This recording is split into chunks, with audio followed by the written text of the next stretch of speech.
Bonsoir à tous, j'espère que vous allez bien. Bon, c'était une bonne journée aujourd'hui, j'espère que pour vous aussi. Toutes les analyses que j'ai passées, plus les cours, plus les vidéos que je vais vous envoyer, tout ça passé en merveille. Pour ceux qui ont profité, félicitations. Pour ceux qui ne sont pas profités, il n'y a pas de souci. Le marché, elle est là avant nous, il sera là après nous. Donc, je commence pour les analyses, ok? Tout s'est passé, ok? Comme prévu, vraiment comme prévu. La Fed n'est pas monté la hausse des taux. Jean-Paul elle a bien parlé. La Fed, la partie pour les Européennes, ils n'ont pas monté la tâche des taux aussi. Et Madame Lagarde a super bien parlé, donc c'est passé super bien. Les corrections que vous voyez maintenant, je vais vous montrer, c'est parce qu'on arrive au niveau des résistances mensuelles, donc c'est normal que le marché fait des corrections.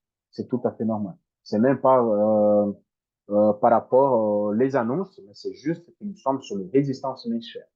Bon, pour vendredi, le jour que moi je travaille pas, PMI manufacturé de l'Allemagne, il y a aussi le PMI du service pour les Américains. Attention, c'est juste après l'ouverture pour les US. Tout de suite après, ok? Et pour le DAX aussi, c'est tout de suite après l'ouverture des marchés. Donc, faites attention pour l'ouverture de DAX, ok? Donc, on passe directement sur TradingView parce que demain, il n'y a pas grand-chose à faire. Donc, c'est le jour de repos pour tout le monde. Pas pour vous parce que vous tradez en permanence. Le Nasdaq est comme prévu. Regardez, il y a une casse pullback TQD1. Moi, j'ai fait la prévision sur le 50% comme prévu là. Vraiment. 50% retournement. Quand je parle de résistance mensuelle, je parle de celui, ok? Le 16 390. Ça, c'est vraiment le niveau à observer. On est proche des records historiques, mais il faut qu'il casse cette résistance-là. En fait, les records historiques, pour moi, c'est même pas un problème, mais oui, cette clôture mensuelle. On est au 14, on a déjà en train de péter la résistance. Donc, c'est ça qui m'inquiète un peu. OK, c'est normal qu'on a des corrections parce que c'est une grosse chandelier, c'est pareil comme un scénario. Demain, il faut observer quoi? Si la clôture est supérieure à 16 560, ça veut dire que le marché pour la semaine prochaine, il y a 16 800, record historique, tout va bien, et la direction, le 61 des plus beaux, il y a l'élébut. Si on clôture inférieure à 16 560, ok, ça veut dire qu'on peut voir une correction pour la semaine prochaine et après repartir, ok, parce que nous, on va rentrer sur la 13e semaine de décembre. Donc, faites attention. Et en plus, on parle de rallye Noël, rallye Noël, rallye Noël. La semaine prochaine, c'est la semaine qui clôture le rallye Noël. Okay? Donc, il y a très probabilité de pousser. Mais mon point de vente, c'est 16 560 vers le bas, c'est des ventes. Supérieur, c'est des buy. Et là, je viens sur 15 minutes pour vous montrer la réflexion. J'ai fait des scalpings aujourd'hui, ok, parce que j'étais obligé de faire des vidéos pour vous. Donc, je travaille sur 1 minute. Voilà, il y a eu la petite casse avec le pullback qui va bien, take D1, DEM. On est prêt. Donc, il y a deux options ici. On vous sort un break-even, ou vous encaissez un niveau, mais ça se passe super bien. Il y a eu la ouverture des US, là. Et moi, j'ai fait un trade sur 1 minute. Moi, je vais vous montrer les stats pareil comme les vidéos que je vous montre. En fait, ce que je publie pour vous, c'est celui-là que moi j'utilise. C'est exactement. Okay? Je ne fais pas 1 million de choses, 1 million de trades. Je fais les trades sur le DAX, sur le Nasdaq, le DAX le matin, Nasdaq après-midi, c'est bon. Et voilà, le premier trade, c'était exactement là, comme prévu. Regardez, ouverture, 15h30, 45, il était là, il a fait un plus haut, hop, j'ai marqué. Mon plus haut, il était ici. Comme il a pété un plus haut, il a retourné, donc j'ai pris le taille, mesuré vers le bas, take des 1. J'ai fait un take des 12 sur cette trade-là. Par contre, il y a une chose. Il est venu ici, il a retourné, je gardais ma position. OK? Parce que même ici en négatif, j'ai gardé ma position. Quand il a fait en négatif là, il a cassé ici, là, j'ai mis un break-even. Donc, c'est quand il a cassé ce niveau-là que j'ai mis un break-even. Et après, j'ai pris le trade jusqu'en bas, jusqu'au bout ici. Après, je clôture. Okay? Bon, c'était le trade de Nasdaq. Sur le DAX, je vais vous montrer le trade de DAX. Donc, tout ce que moi je vous présente à niveau de technique, je parle pas, à niveau de technique, je fais exactement tous les jours, je vais trader comme ça. Je peux pas envoyer ce type de signal dans le groupe parce que c'est des scalpings, donc c'est 1 minute. Okay? Donc, c'est hyper rapide et pas de chance. Mais c'est la même chose. Casse, pullback, on rentre sur le pullback, et là, c'est bon. Take d'un niveau pour ceux qui veulent, take des deux niveaux comme moi, haut vers le bas, haut jusqu'au bout, comme vous voulez. Après, tout de suite, bon, le marché il évolué, les 15 minutes, il a donné des signaux ici. En fait, ça a donné des signaux partout aujourd'hui. Pour ceux qui ont été attentifs, vous avez tout pris. Là, là, c'est le classique casse, pullback. Bon, c'est un pullback, il a clôturé vers le bas, pullback pour contre-position. Les stop loss à l'extérieur, il vient chercher. Là, c'est stress, panique, catastrophe pour tout le monde. Et après, il vient prendre un take des deux niveaux pour vous. Et ça fait un joli trade. Ça fait un take des 1 et un take des 2 mathématiquement parfait, comme je parle. Et à chaque fois qu'il y a un take des 2, il y a un retour de marché. Okay? Bon, je te parlais de Nasdaq pour demain. C'est simple. La réflexion des bases. Supérieur à 16 560, c'est de buy. Si elle me casse les 16 500, c'est de vente. Moi, je suis plutôt vendeur tant qu'il reste ici plus bas. Si les casse vers le bas, je continue à vendre. Okay? Minimum à 16 400. Donc, il y a 100 pips à travailler là-dessus. OK? C'est plus ou moins en tête des deux niveaux, si je ne me trompe pas. C'est plus ou moins en tête des deux niveaux, donc c'est largement suffisant pour un vendredi pour vous. Par contre, c'est les casses vers le haut. Attention, casse vers le haut, vous passez en tête des deux niveaux et vous envisagez les plus hauts ici. OK? À 16 650. Le DAX, le Dow Jones, pardon. Le Dow Jones, tendance très haussière. Par contre, le Dow Jones, il s'est coupé un petit peu des annonces économiques. Okay? Il n'a rien fait, le Dow Jones. Il est neutre. Regardez, il est en évolution de 0,37%. Ça sert rien du tout pour le Dow Jones. Ouverture là, et la clôture ici. Donc, il y a eu un take de deux niveaux. Okay? Si vous mesurez plus haut, il y a un take de deux niveaux qui a été fait par rapport à l'ouverture. Mais ça n'a pas donné pour moi de montrer parce qu'il a casse, mais pas eu le plus bas. J'ai fait une chose. Comme c'est neutre, moi, je suis plutôt acheteur tant qu'elle est supérieure à 36 860. Donc, j'ai marqué les plus hauts de cette base-là. Attention. Pour que vous rentrez en position vers la haut, il faut que cette petite projection vous projetez vers la haut. Donc, ça veut dire que votre ouverture est supérieure à 37 380. Pourquoi? Il faut monter, casser, retourner vers le bas et partir. Et cette mèche-là, c'est l'indice qu'il est pour faire un faux cassure vers la haut.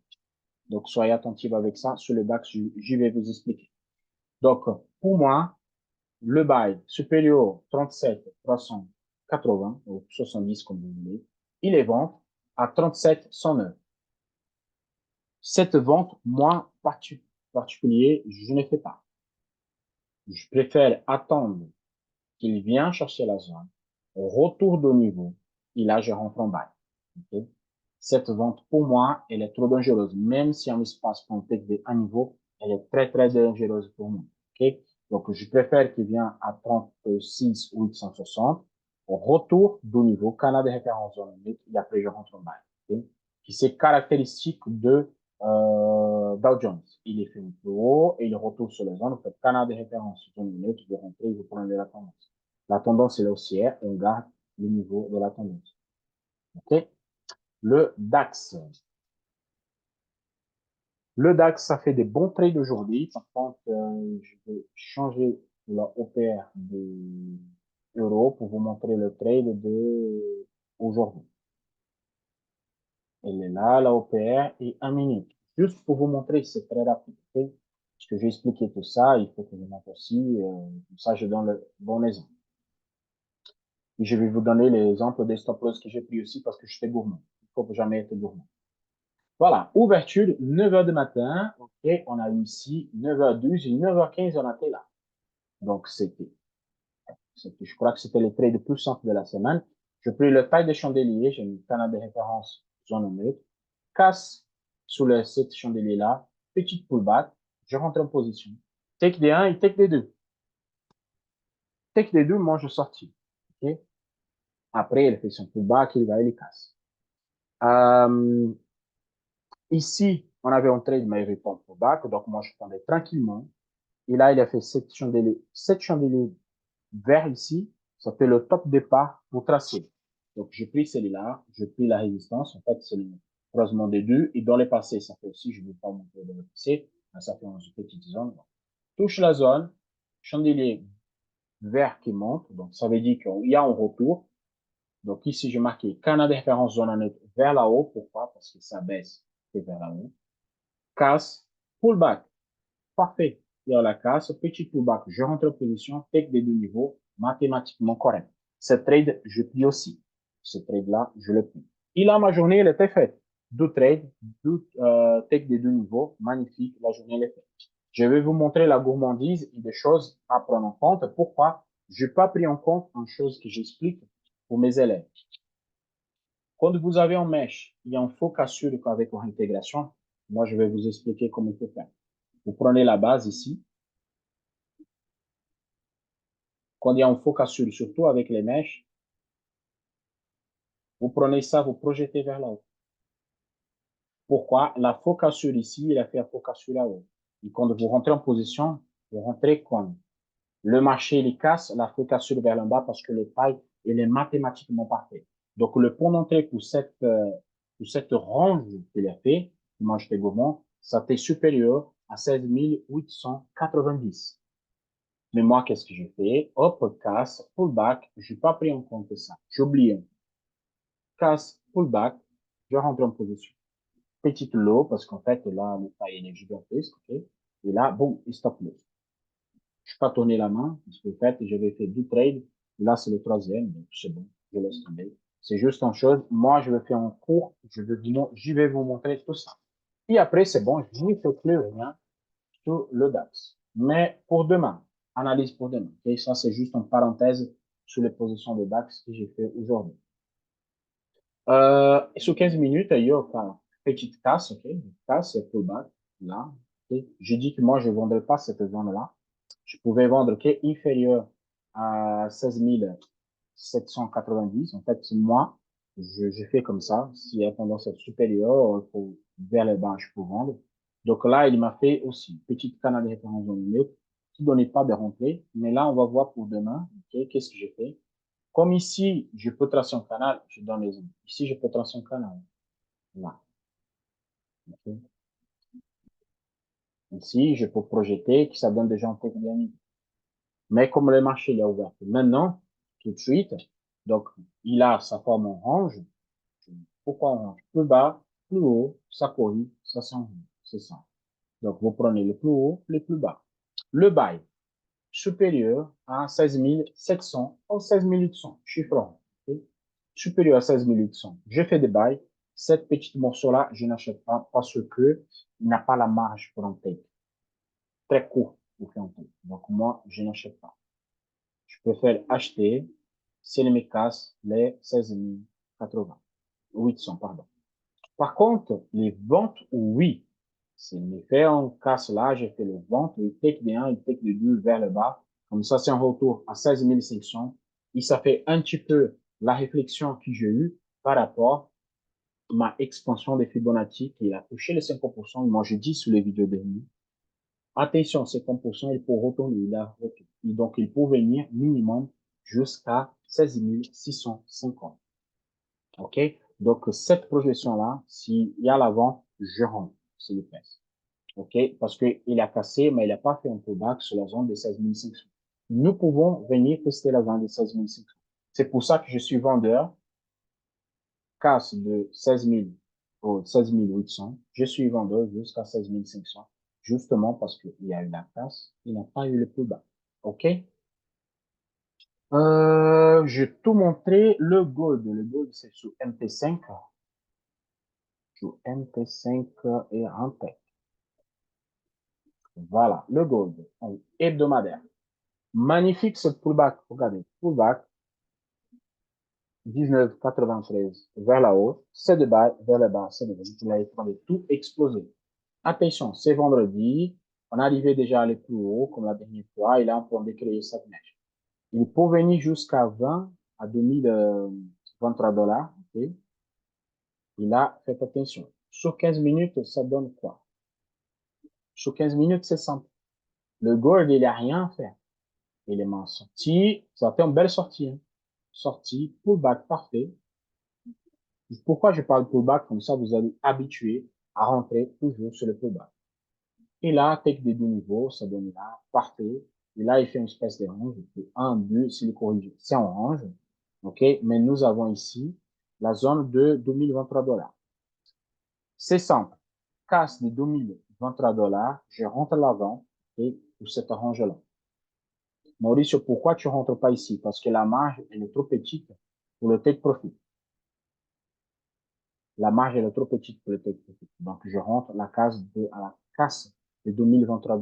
Par contre, vers là-haut, c'est me perce, je peux faire parce que là, on a un take de deux niveaux mathématiquement calculé jusqu'à 2050 $. Donc là, je peux le faire. Le bas, je suis plutôt favorable. Petite casse avec un pullback, je peux rentrer. Par contre, la vente, c'est qui est inférieur à 2023 $. Okay? C'est tout. Attention, c'est vendredi. Au vendredi, on peut avoir une correction plus grande. Comme ça, on va avoir des grosses mèches de retournement, comme vous voyez ici sur le hebdomadaire. Si le marché, il va faire des grosses mèches comme ceci, donc ça veut dire qu'on va clôturer inférieur à 2023 $. Faites attention. Okay? Par contre, je n'exclus pas d'arriver vers là-haut avec les annonces. Ici, retourner de niveau, canal de référence en Amérique, vous rentrez. Pareil comme ici. Ici, vous avez l'exemple que moi je donne. Regardez, les fonds plus haut, on est proche de la marge. Donc, vous faites quoi? Canal de référence. Oui, parce que ça donne un canal de référence ici. Projeter vers le bas, pardon, avec une petite zone neutre. Là. OK. Et ici, vous avez la casse avec un pullback et un take. Take de un niveau, il est fait déjà. Vous avez déjà ici exact un take de un niveau. C'est pour ça que moi, je vais vendre inférieur à 2023 $. Parce que si vous comptez en take de deux niveaux à partir de là, c'est carrément la casse. On peut casser, faire un pullback et après continuer. N'oubliez pas, s'il y a un take de deux niveaux, le retour, il est plus grand. OK? Donc, c'est juste une observation parallèle parce qu'il faut réfléchir à tous les mouvements de marché. OK? Comme là, c'est dans le passé, vous n'utilisez pas le passé pour votre position. Donc là, on prend exactement de cette position-là. Un plus haut, un plus bas, il y a la casse, je rentre pas, casse vers le bas, casse vers le haut, c'est plutôt favorable, continuation de tendance. OK? Donc, je crois que j'ai tout dit. Demain, samedi, il va y avoir une nouvelle vidéo avec des explications encore sur 1 minute. En fait, je vais faire une séquence sur 1 minute pour vous, parce que c'est là qui demande de plus. Mais je vais faire aussi pour les 15 minutes pour les gens qui travaillent. Parce que les gens qui travaillent, je vais vous expliquer comment il faut rentrer en position, laisser tourner. Comme ça, vous ne restez pas devant les graphiques et vous pouvez trader sur votre travail. Je vais faire une vidéo sur mon téléphone pour vous expliquer et une vidéo sur MP5. Comme ça, je vous explique exactement comment il faut faire. OK? Bon, je souhaite à tous une excellente soirée. Juste encore une chose, sur les vidéos YouTube, je vais publier la chaîne YouTube et le canal Telegram et les deux chaînes qui existent sur Telegram. OK? Le BRL Trading Pro et le BRL Question. Sur BRL Question, posez des questions. Il n'y a personne qui envoie, ils vous envoient tous en privé. Il n'y a pas de problème, mais posez les questions sur BRL Question. Comme ça, les gens peuvent voir. Et peut-être votre question, c'est les questions d'autres aussi. OK? Maintenant, oui, je souhaite à tous un excellent week-end. On se voit dimanche soir pour de nouvelles aventures. À la prochaine. Ciao, ciao.